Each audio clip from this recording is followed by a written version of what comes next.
And the cycle continues. The cycle continues. Isak news keep going over and over and over, just like Bellingham. We get told we're interested in Isak, but really, we're never really going in for Isak, and he is too expensive. That is the news coming out today. Mohamed Salah and Virgil van Dijk updates as well. I say updates. There's no update. It's a set, no movement at all with Virgil van Dijk and Salah. It's the same stories over and over again. As the thumbnail says, same boring news. That's exactly what it is. Virgil van Dijk, Mohamed Salah, no movement on those. A little bit update on why there's no movement on those and what is holding the club back and what is holding the agreements back. I don't know about you guys, but I'm getting quite bored of it all. If I'm honest, I'm getting quite bored of it all. I'm getting quite bored of hearing the same stories over and over again. We want a player. The Isak news, obviously, we want a player. We're interested in the player, monitoring the player, looking from afar. It's all the same news constantly. And when it comes down to the bite, when it comes down to actually making a move for the guy, we never do. We never do. I still can't believe people think that we were going to pay £100 million for over £100 million for Caicedo, because that was never going to happen. We put that bid in knowing full well Chelsea were going to get the guy and already got the guy pretty much. It's more and more frustrating news. Reese is going to join me in about 5 minutes. I think Reese is going to join me. Get your thoughts in the chat. Get your comments in the chat on what you think about the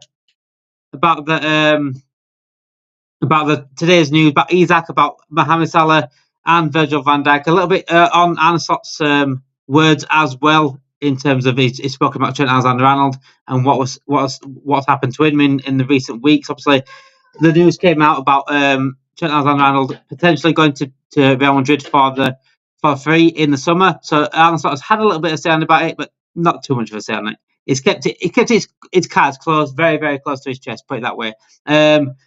It's another news story that's come out today. Xavi Simons, his value has been released, and also a value on Liam Delap as well.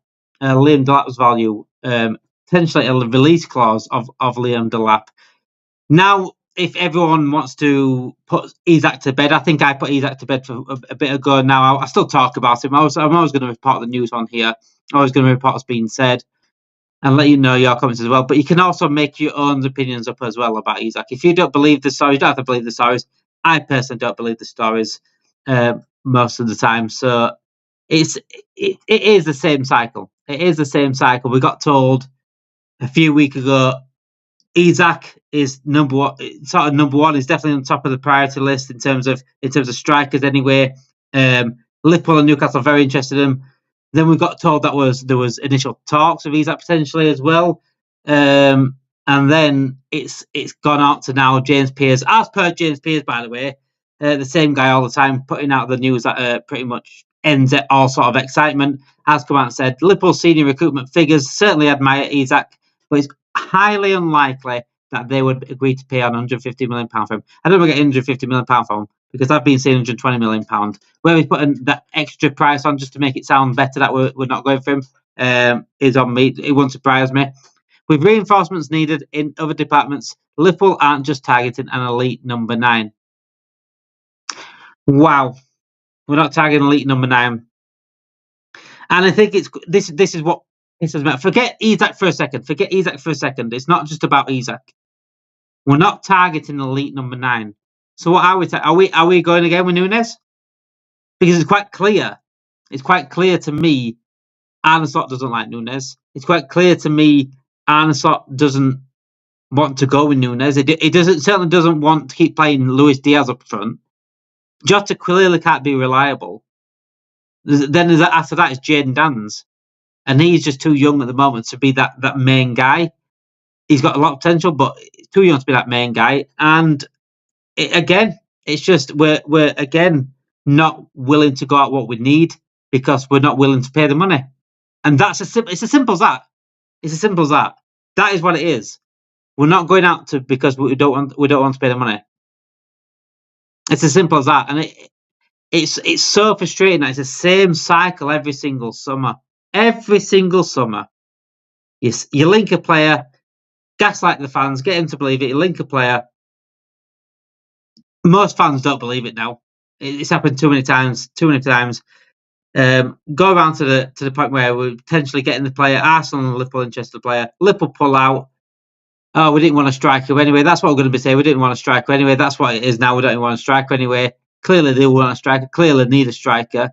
I think it's quite clear. Arne Slot, and I've already said like Arne Slot, Arne Slot will come out and say, "Look, I'm happy with the squad. I'm happy with the squad." But his actions speak louder than his words. Does Arne Slot? Just like Jurgen Klopp said, his actions speak much louder. He's playing Luis Diaz up front.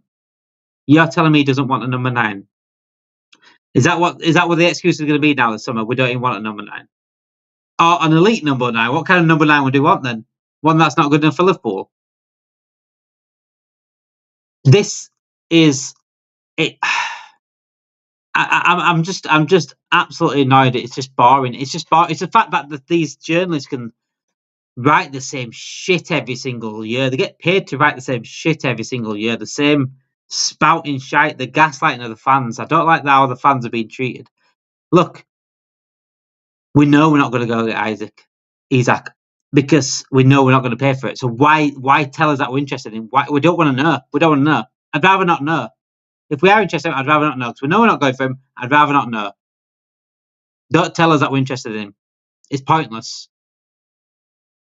Because whilst Virgil and Edwards or whoever in the backroom staff or Arne Slot adds his names in, has a list of players that he wants, we're never going to go for these players. Not unless we sell someone for that sort of money. If we didn't have Coutinho, we wouldn't have got Alisson or Van Dijk. We would never go in for these players. Alisson and Van Dijk would have been an Isak. It would have been a Bellingham if you want for Coutinho sale. It'd have been, well, they're on the list. But when it comes down to it, we're never going to bid for them.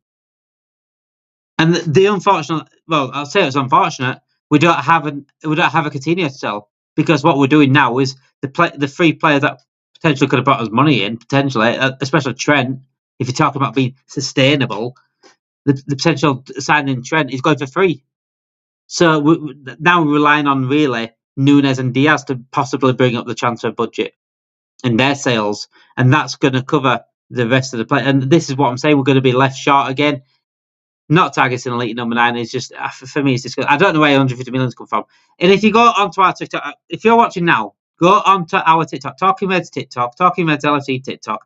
You will find on there, I did a video last week saying Isak's going to be new Bellingham. It's going to come out that we're not willing to pay for him, and we're going to. That's we use Bellingham. This is what pisses me off, and saying, "Oh, but FSG they will pay for it. Look at what they did in the summer when we needed 4 midfielders." By the way, we went 2-3 summers without getting a midfielder, 3-4 summers without getting a midfielder. We had no choice but to replace everyone that left that summer. We lost 5 midfielders. They only moved to the midfielders because we had no choice. We lost 5 midfielders. We lost Fabinho, we lost Endo, we lost Milner, we lost Ox, we lost Keita. We lost 5 midfielders that summer. And then the summer after, we lost Thiago as well. So for the space of 2 summers, we lost 6 midfielders and we only bought 4. We still haven't fully replaced them. We still haven't got a DM yet. So don't give me this bullshit about, oh, well, they prove that they can spend because they did it all in one summer.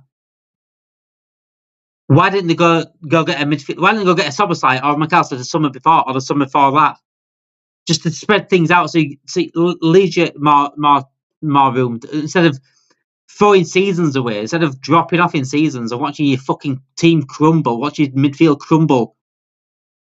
Why have they not done that? Because they don't want to. The ultimate reason why it's all for is because they simply don't want to spend, and they will only spend when it's reactive and when there's no other option but to do. Because if they didn't do, then we'd have no midfield.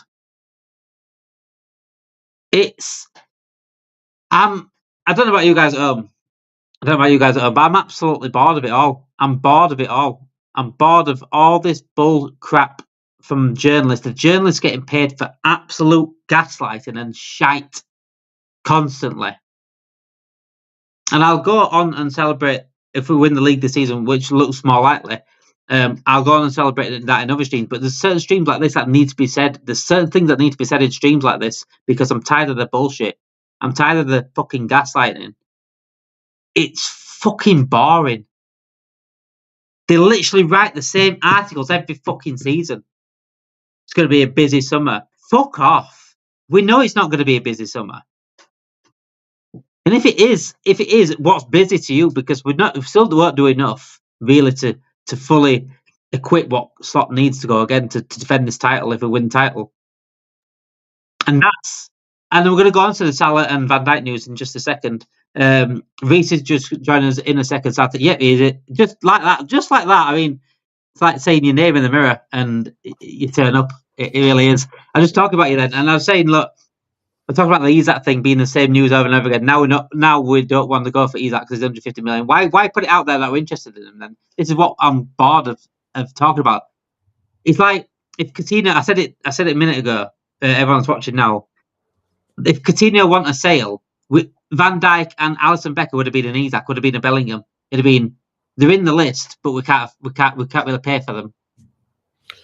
No, I hear you. But it's kind of what FSG do, though, isn't it? They kind of will put something out there, make it seem like it's a possibility, so fans can kind of grab onto it, and then they kind of reel it back in, like to say, okay, that's enough of that now, kind of like a distraction. Yeah, a bit like a distraction. But I'm not ruling it out. I don't believe we're going to pay 150 for him. It would have to be a lot lower, but yeah. I'm not gonna rule it out until it's not possible. I think we've got more of a chance than Arsenal because I think he wants to come to Liverpool. Obviously, it's not ideal that Newcastle still owe money to Real Sociedad, which is 30 million. Hence, probably why they're trying now. It kind of makes more sense why they're asking for over 100 million because I think they probably would ask for around 100 million. But yeah, it should be interesting. Obviously, if we had to choose, we would go and get him, but obviously we're not in charge. So, unfortunately, if I had that kind of money, it's a no-brainer for me. For me, we have to get a world-class striker. For me, it has to be him, Kane, or Alvarez. For me, Alvarez unlikely because he just signed the contract with Atletico Madrid last year, so I don't see him leaving. Well, James Pierce actually said Liverpool aren't just targeting elite number 9 now. Right. That's the words that I said. We're not targeting elite number 9. So what? If we are targeting a number 9, what kind of number 9 were we targeting? We'll see what Slot says about that because he strikes me as he's about elite players. He don't strike me. That's what I'm thinking. But Slot is not going to get what he wants. This is the same shit. It's over and over again, and we clearly need a number 9. Slot doesn't play Núñez up front for number 1. He plays a winger up front in Diaz, who's been shit as well. Jota's clearly unreliable. Jayden Dan's going to come back. He's got plenty of potential, but he's never going to be that elite number 9, especially just yet. It's too much on him. He's going to go back out on loan, I think. Possibly, yeah. So I think it's quite clear Arne Slot would want elite number 9. Like you said about his standards, his standards are up there. He wants players at a Salah level. He said that himself already. He's only come out of his mouth and said that. But the club don't want an elite number 9. Again, it's saving money. Again, they know elite number 9 is going to cost. That's exactly what it is. I'm bored of it. I'm actually bored of it.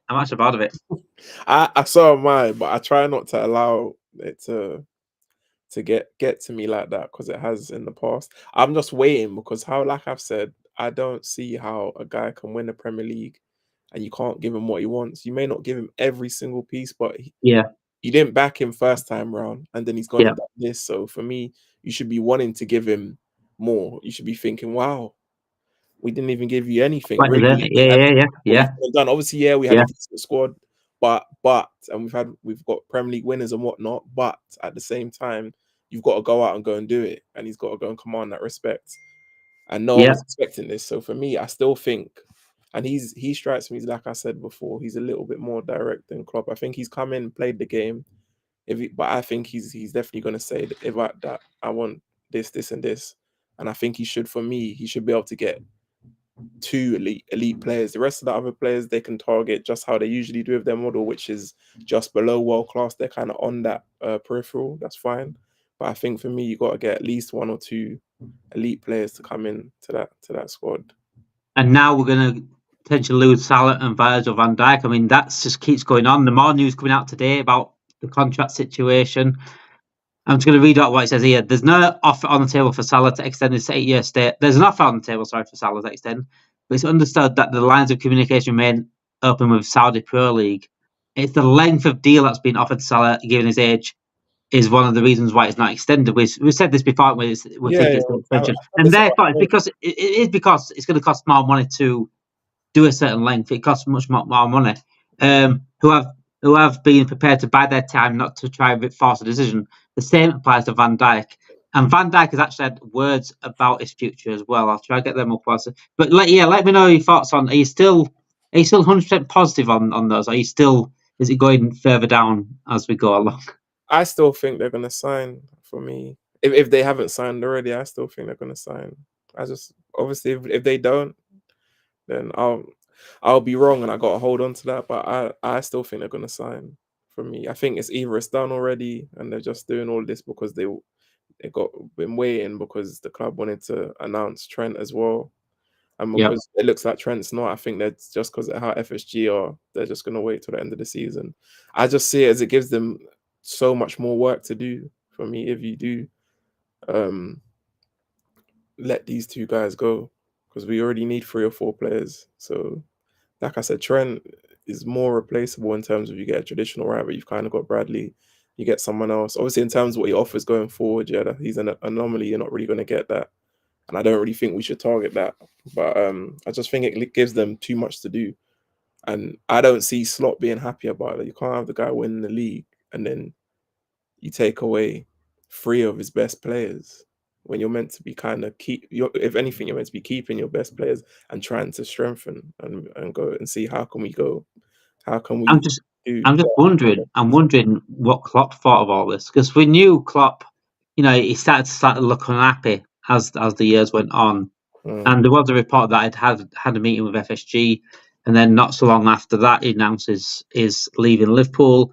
It's not just it's sort of adding up again this time now. If Slot's given, if Van Dijk and Salah go, when Slot clearly wants them, Trent goes as well. It's Slot's not going to be happy about it. But the report in the summer, one of the reasons why they got Slot is because he's happy to work with what he's got. And are they gonna do the same again? But with what he's got, he loses three of his best players, so that's less than what he's got. So they're kind of contradicting themselves if they do that. If they kept them 3 and they didn't sign, then but even though with what he's got, I don't believe he's signed. I don't believe he's come to Liverpool thinking it's going to be like that the whole time. This is Liverpool. He's probably understood that when he first got here. That's okay. But for me, I'm still low-key confident. Even with signing players, I don't know who else you're going to get. I think Kirk is the only likely one at the minute I can see. But I think we're going to sign a few players. I do think a few are going to leave. I just think a lot of the fans, some are going to be upset because it's going to be people who they think's got potential, whether it's Elliot, some people whose favourites, like maybe a Diaz. Some people still even want to give Nunes time, some of those ones who are big Nunes' fans or whatnot. But I do think there's going to be a few signings. I just don't think, because of the model, it's never going to be 5, 6 elite players. You'll be lucky if it's 1. And the next couple would be players who are on that trajectory. I don't think we need elite all the time. I think we need an elite striker. That's number 1. Other than that, I think we could get players that are on. Kirke's not elite, but you know what I'm saying. He's still got a lot of potential to become elite. And it's not about just getting elite players all the time. It's about just doing enough that we're good, and having enough again. Especially if we lose Salah, mate, and we're not getting an elite striker, we're going to struggle. That's what I'm saying. So that's why I'm not. If they're doing this, not getting Isak, for me, it's one or the other. That means Salah's staying. You can't not have Salah and then you don't get an Isak or someone like a Kane or Alvarez, because you're making us more weak. You're making us weaker. I would like an elite if possible. Spice on a DM. I think we need someone of a high level for me who's on the path towards world class, if not elite. Someone who's going to come in and needs time. Someone who's just going to slot in straight away, can play alongside Grav. That way you can kind of push McAllister forward. I would like to see him in the 10. Definitely. That's what my thoughts are. Virgil van Dijk has also mentioned about his future again. I'm sure he's mentioned. I'm sure he said this before though, but I don't know if it's. I don't know if it's today. End of the season, or they'll Yeah. Yeah, but it's what I've been saying anyway. I think end of the season. Obviously, people will just have to wait and see whether it's good or bad. But for me, if it's bad, I don't think he mentions anything. I think he would just say. I'm just trying to work out what he's saying. So it says, as long as I'm fully committed to my full focus on task ahead, I love the club. That's the main thing. That's who I am. That makes me do. I've got to be honest, Reece. I've got to be honest. That does make me lean towards the side of him leaving, because it's like he's trying to say to us there, no matter what happens, if I do go, look, I love the club. Yeah, and it's not. Number one, it's not on me. Number two, I'll always love the club. That's the main thing. That's who I am. I can understand you seeing it from that perspective. I can understand that. So yeah, I think it's just more hope of me staying. Like I said, I think I'm on the hope now of Van Dijk and Salah stay. I'm sort of coming away from expectation, just because the longer it's travelling out, and again with 9 games left of the season, we're in April now, and it's still we're not even agreed. Just the same. It's the same stuff again. We're not agreed on the length of the contract, and not agreeing with this.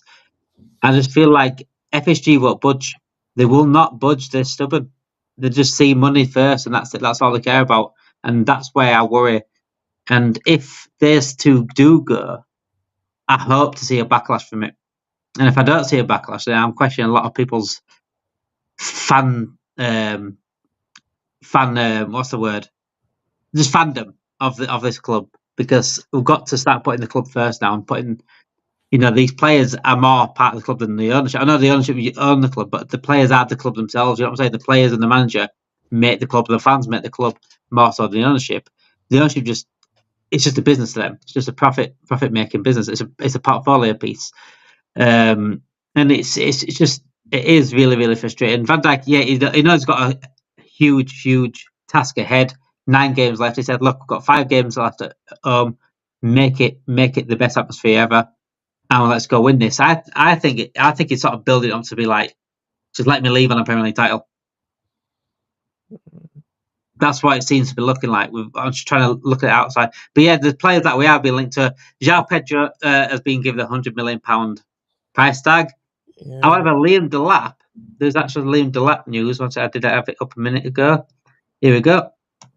It was £40 million release clause, apparently, if Ipswich get relegated. So if they try to get relegated, £40 million release clause. John Henry will be licking his lips.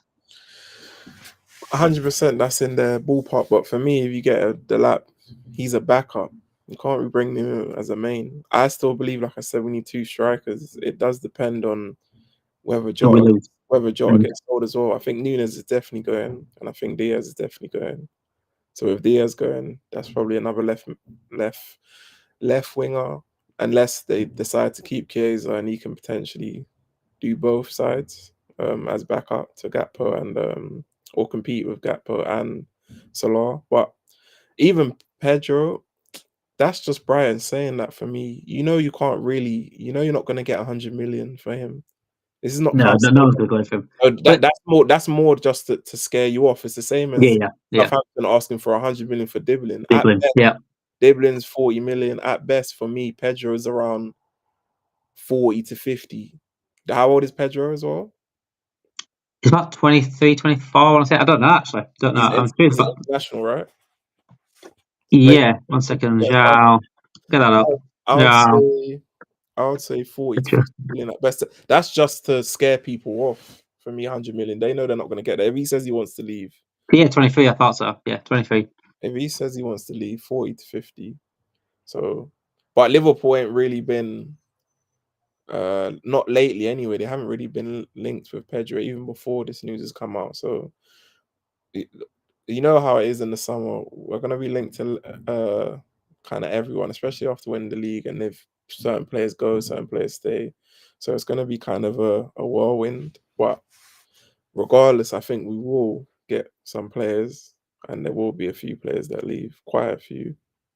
Who was going to leave though is a big question, because we need a good transfer budget, and we know we're sell to buy. So most of our transfer budget is based on sales.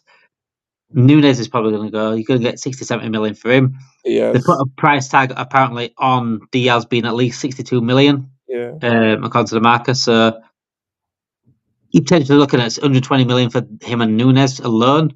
Jota, if Jota goes, I don't know. Simicast might get about 10, 20 million. I don't know.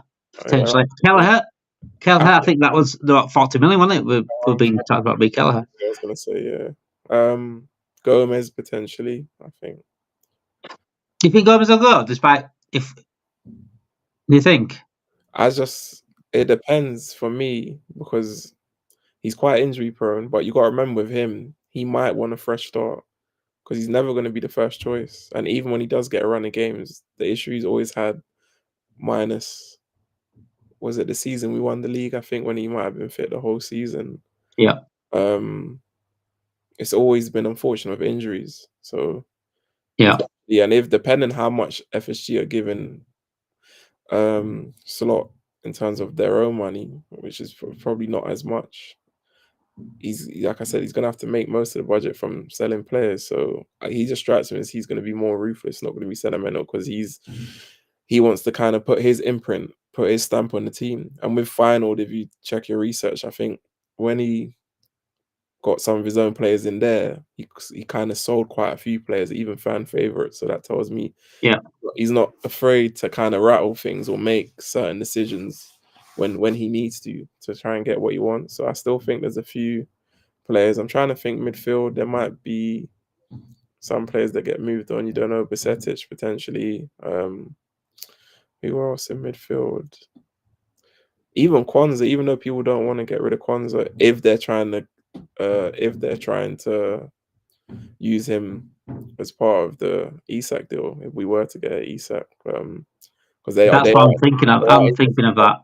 Even the other thing is, he's homegrown. So at the same time, if they do that and they like to follow things a certain way, they got to make sure they have a plan in terms of the homegrown, because you can get Isak, but then you lose a homegrown player. You need to try and figure that out as well. Who else is there? Potentially Endo. I think Endo was talked about being Frankfurt, looking at Endo. I think I would like to think we keep Endo. I think we could use him in a deal to get Ekatika. That's what me and Naj said yesterday, actually. That would be I don't even want this striker. No offense. No, I don't think anyone does. I'm not saying I'm a Liverpool fan that does. I'm not saying he's not a good striker, but it's underwhelming. That's not who you go and get after you win the league. Like, what is that? Sorry. No. Well, James Pearce has said that we're not looking for an elite striker. He didn't say we're not looking for a number 9. He just said we're not looking for an elite number 9. Even with Pearce, I don't really read too much into what he's saying, because I'm trying to think. In terms of players we got last year, did he predict us getting these players? You see all our midfielders and these guys, did he predict? We didn't get anyone last year. We got Case. No, before last year when we had Klopp, did he predict getting those right? I don't think Klopp let him in club anymore after his running in with him a few times. But yeah, so looking to sell Diaz, looking to sell Jota potentially, looking to sell Nunes potentially. Endo could be going out. Kelleher, Simicast. I think there could be a lot of movement going out. It's just who comes in, how many is going to come in, and are we going to do enough? And the big questions are on Salah and Van Dijk. They're the biggest questions. Elliot as well, I forgot to mention. Yeah. Elliot moving on, which for me is 30 to 40 million for me, Elliot. So I think it's a shame with Elliot, because he's got so much potential, especially at number 10. I don't know if we said it before. I think it's his physicality with Slot.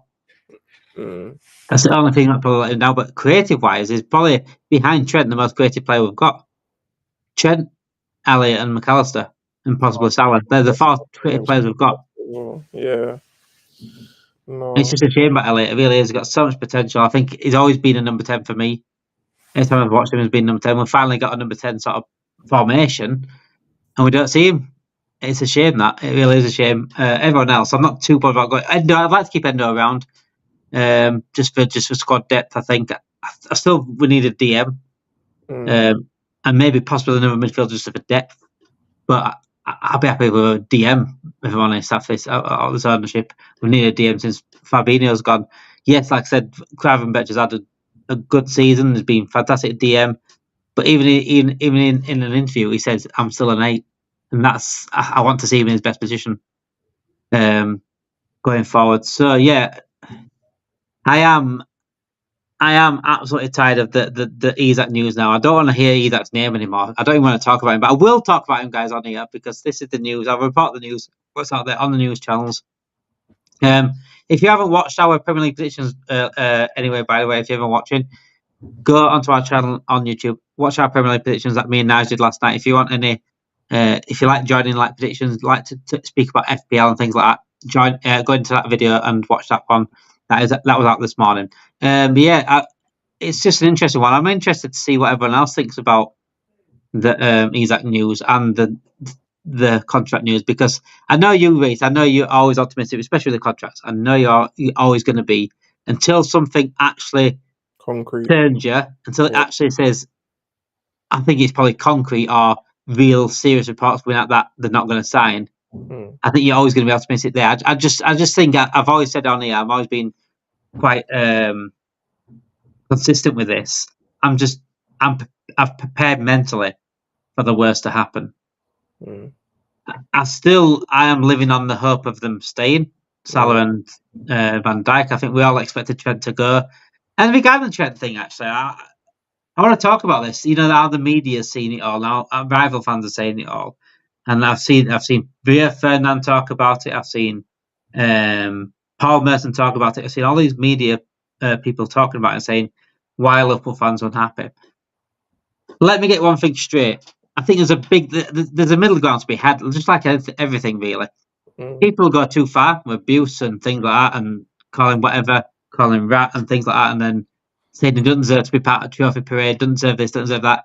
And yet that's emotions getting involved. But these rivals and these mainstream media dickheads, right, I'm going to call them that, the dickheads, they're chatting shit as well. They're chatting absolute crap, because why would you be happy? Why would you be happy? That makes no sense. We're Arsenal fans happy when Ashley Cole went to Chelsea. Were Tottenham fans happy when Sol Campbell went to Arsenal?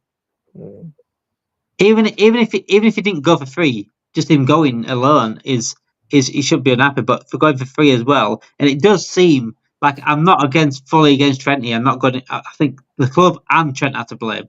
Both are to blame. There's some that think all Trent, some that think all club. I think both are to blame massively. The club shouldn't have been in this. They shouldn't have been in this situation in the first place. And I think the club has known for a long time.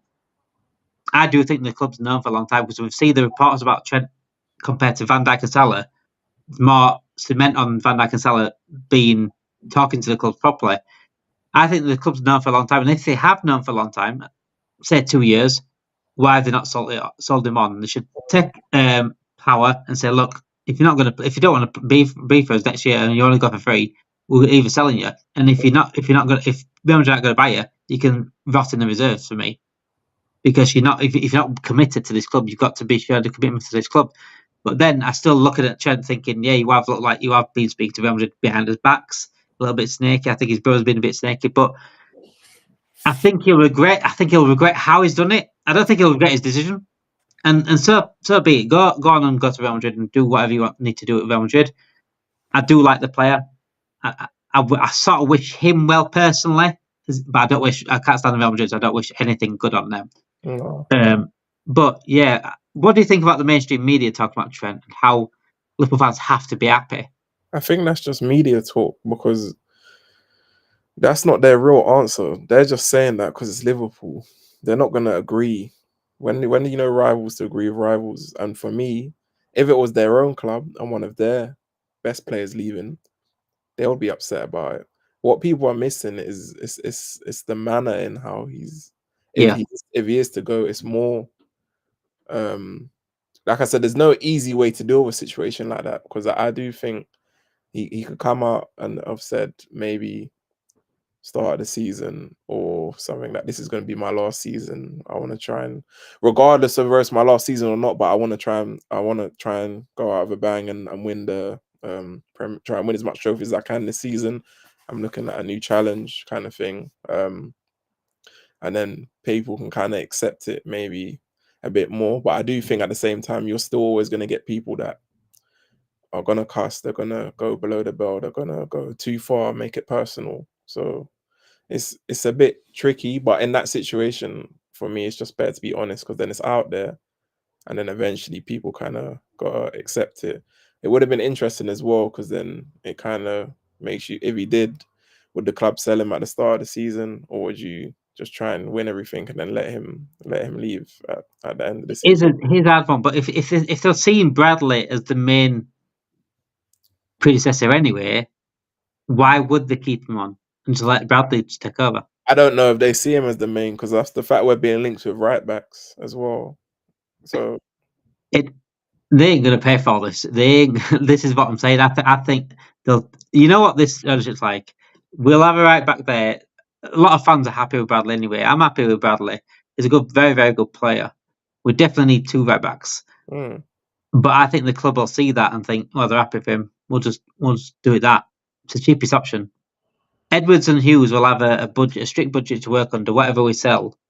And even then, we might not use all the sale money. And they'll have to work with what they've got. And they've got to prioritise left back. I think left back be prioritised. I think a striker will be prioritised, but not an elite striker now. I think it would just be spread out. And the thing is, right, and I did a TikTok the other day saying that it's gonna be an ultimatum. It's gonna be either do you want Isak or do you want 4 or 5 players. But it should never be like that. Liverpool Football Club, the money they make, £600 million revenue a year, easy. We should be able to afford Isak plus 2, 3, 4 more players, including the sales as well. By the way, if you think about it, Diaz and Nunes should play for Isak alone. Really. Maybe Had Keller said that. I should pay for Isak alone. So we should have a transfer budget for everyone else. How much do you get for winning the league? How much is it? That's going to come out soon. When we actually do get the league title sewn up, it's going to come out. Liverpool win this amount of money, and it's just going to piss everyone off. That money should go towards Isak, but you know where that's going to go? FSG's pockets. It's going to go somewhere, and I'm not saying right. The Malaga situation where they're going to go try buy Malaga. Yeah. I'm not saying they're using Liverpool money to do that. But even if they were using some money for Liverpool, so we don't know where those wages are going. So the wage increase happened, didn't we? We don't know where all that money is going. Yeah. Even if they wasn't using Liverpool money, I don't think they are. But it's just a principle. Whilst as Liverpool fans, this is why it shows me that I don't give a shit about Liverpool and Liverpool fans. Liverpool fans are crying out for saying, get Van Dijk and Salah signed, pay the money, let's give them what they need, and let's go again next season. And then they have the audacity to release the news that they're going to go buy Malaga. That is so disrespectful. I'm not saying they have to be respectful. They do whatever they want. But when we're asking for the contracts to be sorted, maybe wait till the summer. Try if Salah and Van Dijk go, they go. Maybe wait till summer releasing the Malaga news. The fact that the Malaga news was released when it was, I find it so disrespectful. And I find it's like a spit in your face. Like, fuck you, we're just going to go on and do what we need to do. We don't give a shit about your club. For me, it's just classic FSG. That's why I don't try and take certain things too personally, because we're not in control of it. But I am, like I said, how you said it, optimistic. I'm still quite optimistic for this summer, only because it's a new manager and what he has achieved. I think he would have had to get a couple players anyway, but I just think he's added more pressure to that kind of put the ball in their court, because none of us probably expected, even though I did say towards the start of the season, I fancy us to win the league, because I think we've got a good chance. It's one thing saying it, then the team having to be consistent, and they have been quite consistent throughout the whole season, hence why we're at the top. But I just think there's pressure on them to back him. I think he's outdone himself. And only because it's a new manager. If it was Klopp, if he had won the league, he might get a few things. But because he's got his favourites as well, I do think he might decide with Nunes, I'm going to keep trying until it works. He might decide, like a Robinson, because he's one of the old guard, I'm going to stick at it. So other players, he might decide, oh, I like Diaz or I like this one. So you might not see as many go. You won't see the ruthlessness. But I still think we're going to get quite a few players. I just can't guarantee, like I said, it's unlikely that they're all going to be elite players. Yeah, enough quality to go again next season. Yeah. Do you think this summer? Do you think the like FSG are now in a glass house? We're looking in them, and I think they're exposed now this summer. Where, like you said, Arne Slot's overachieved. Arne Slot has sort of earned his right to say, "But I want these sort of players." I think he's earned his right now this season, and I think the Liverpool fans will be behind Arne Slot with that as well. You know, we've seen enough. I've said it a few times. We've seen enough now. Arne Slot, if he's backed right, I think he can win multiple titles and challenge at least every single season. I think Arne Slot can do that. Now it's on FSG, and especially if Van Dijk and Salah go, all eyes will be so on them that it'd be like an X-ray. They'd be so exposed, and I think it is literally. It could be the summer where we see a massive backlash from the fans. Make or break potentially for me. I can't see. I'm not saying immediately to leave, but if they let all three go and then you don't back the manager properly after winning the league, I think the backlash is going to be unprecedented to the point you're gonna burn whatever bridges that are left where you kind of have to leave. And obviously, I'm not saying they'll be immediately, but I think then the following season also you're gonna have to, because you're not gonna be able to come to watch any games.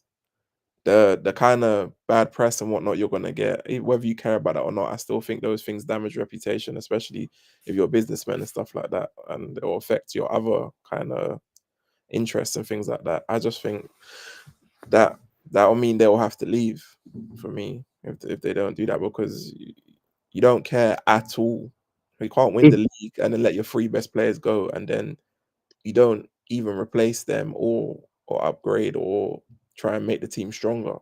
It just doesn't make no sense. That's the team's not going to make you no money. If anything, it's going to go backwards. And you're saying businessman, you're a smart businessman. That doesn't even make sense. So There's a lot of contradictions with the smart business to sustainability, because losing Salah, Van Dijk, and Trent for free goes against everything that they praise themselves for. We've done it before. Firmino went for free. Wijnaldum went for free.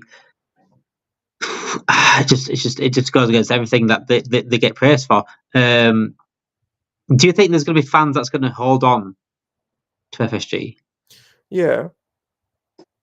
No matter what happens. I think there will always be some fans, because how they'll look at them is that where they've took us to where we were before, a lot of people want to say they've got you 2 Premier Leagues, they've won you a few trophies, they've improved the stadium, they've made the club richer and whatnot. You're always going to get, whereas I can understand being grateful, but it's like at the same time, it's Liverpool.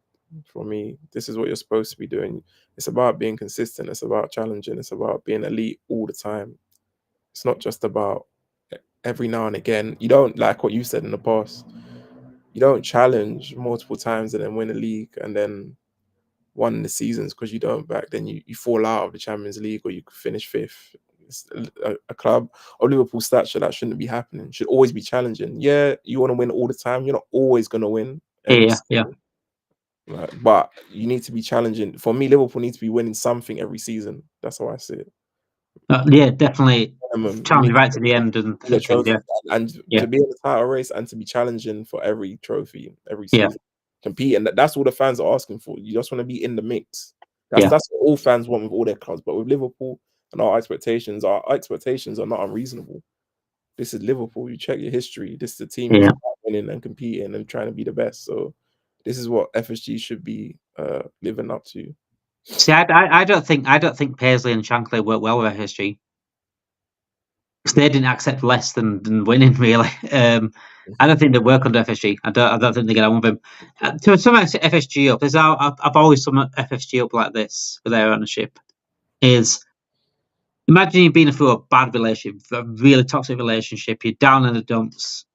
You don't want to have another relationship in your life, and then you find a girl or find a partner, whatever you're into. Find a partner. They're they bring you up, they treat you right, they're amazing, get you back on your feet. But then after a year or two, they start cheating on you. And you keep accepting that cheating, and now they're just taking the piss out of it. You know what I'm saying? It's all right. Yeah, they've done good to get you where you are, and they were it all looked amazing at the first, and they've got you out of that thing, and they started giving you. It's not a toxic relationship, but they're cheating on you. You know what I'm saying? It's much better than the last relationship because it's not toxic. You're not, but they are cheating on you. Yeah, they're still taking the bees. They're still taking the piss. And this is what I'm saying. We're not in debt to FSG here. Yes, they did say we can say they saved us. They saved us without even knowing. They bought all they saw was a business opportunity. £300 million for a club like that. That's where it could be worth that much. And they've got it up to £5 billion commercially. Fantastic. When they do sell us, they're going to be billionaires, and they are billionaires now, but they're going to be multi-billionaires. Having bought us for £300 million. But it doesn't mean that, and this is what pissed me off when they bring up like Hicks and Gillette. Andre Voronin or Andy Carroll. Andy Carroll's a better striker than Andre Voronin, but it doesn't mean that Andy Carroll's a good striker. He's just better than Andre Voronin. FSG are much, 100 million times better than fucking Hicks and Gillette, but it doesn't mean that they're the best owners in the league.